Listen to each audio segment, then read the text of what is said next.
চুপ থাকতে শিখে নাও। দেখবেন যে আপনার সাথে একদিন খারাপ ব্যবহার করেছে, সেও একদিন আপনার পায়ে এসে পড়বে।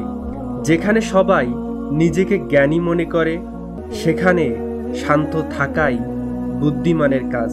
দেখবেন যে কলসি অর্ধেক পূর্ণ তাতে বেশি আওয়াজ হয়, কিন্তু যে কলসি সম্পূর্ণ পূর্ণ তাতে কিন্তু আওয়াজ হয় না।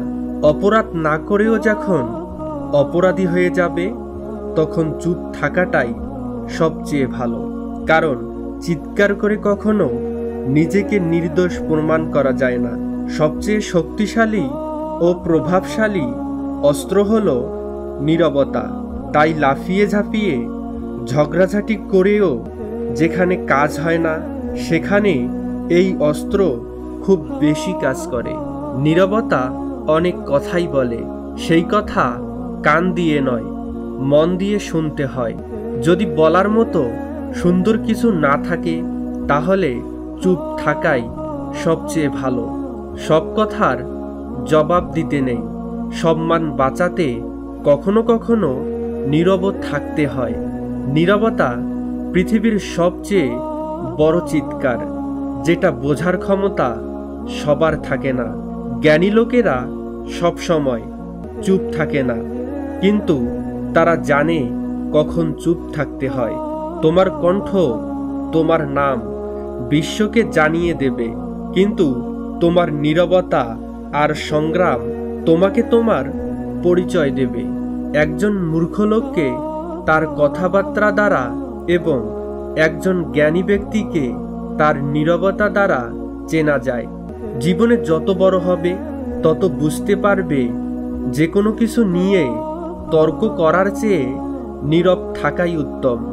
আপনি যা বলতে যাচ্ছেন তা যদি নীরবতার চেয়ে বেশি সুন্দর হয়, তবেই আপনার মুখ খুলুন। জীবনের গভীরতম অনুভূতিগুলো প্রায় নীরবে প্রকাশ করা হয়। তুমি মেঘের কাছে নীরবতা আশা করবে, সে তোমায় কান্না উপহার দেবে। আর যদি গর্জন, মুখরতা চাও, সে তোমায় বজ্র বিদ্যুৎ দেবে। তাই নীরবতা অন্যের কাছে চাইবে না, নিজের কাজে লাগাবে। কথা বলার জন্য যে শক্তি আর যোগ্যতার প্রয়োজন হয়, চুপ থাকার জন্য তার চেয়ে অনেক বেশি শক্তি আর যোগ্যতার প্রয়োজন হয়। অবিরত কথা বলা জ্ঞানকে সীমাবদ্ধ করে, কিন্তু অবিরাম শ্রবণ করলে জ্ঞানও বৃদ্ধি পায়। চুপচাপ আপনার কাজ করতে থাকুন, কারণ খেলোয়াড়রা খেলার দিকে মনোনিবেশ করে, বাইরে বসে থাকা দর্শকদের মন্তব্যে নয়।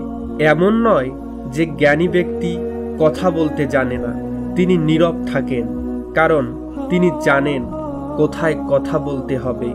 আল্লাহ আমাদের অনেক কথা শোনার উপদেশ দেন, তাই তিনি আমাদেরকে একটি মুখ ও দুটি কান দিয়েছেন। যদি আরেকটু নীরবতা থাকতো, যদি আমরা সবাই চুপ থাকতাম, হয়তো আমরা কিছু বুঝতে পারতাম না। কারণ নীরবতা হলো প্রকৃত বন্ধু, যে কখনোই বিশ্বাসঘাতকতা করে না। মনের ভাব প্রকাশের জন্য সবসময় ভাষার প্রয়োজন হয় না। কিছুক্ষণ নীরবতাতেই অনেক কিছু প্রকাশ হয়ে যায়। সেটা বুঝতে হলে সুন্দর একটা মনের দরকার।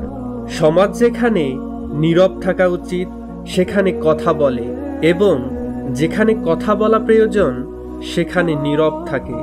নীরবতা একজন ব্যক্তির সত্যিকারের বন্ধু, যে তাকে তার সমস্ত অবাঞ্ছিত কষ্ট থেকে রক্ষা করে।